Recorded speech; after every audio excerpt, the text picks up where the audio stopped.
এটা হলো এসি কম্প্রেসারে কালে ছেড়ে দিয়েছে। তো কম্প্রেসার যা আছে চেঞ্জ করে দিলে ভালো হয়, তবে চালানো যাবে, চেঞ্জ করলে ভালো হয়। আর সাথে কন্ডেন্সারটা কী অবস্থা আমরা দেখব। কন্ডেন্সারের অবস্থা, কম্প্রেসারের কালেগুলো কন্ডেন্সারও চলে আসছে।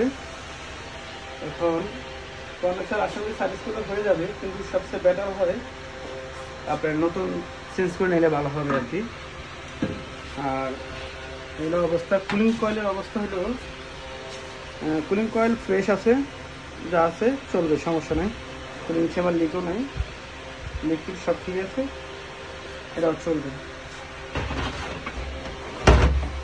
আর এলো এক্সটেনশন বাল্বটা আপনার খারাপ আছে, বাল্বটা চেঞ্জ করতে হবে।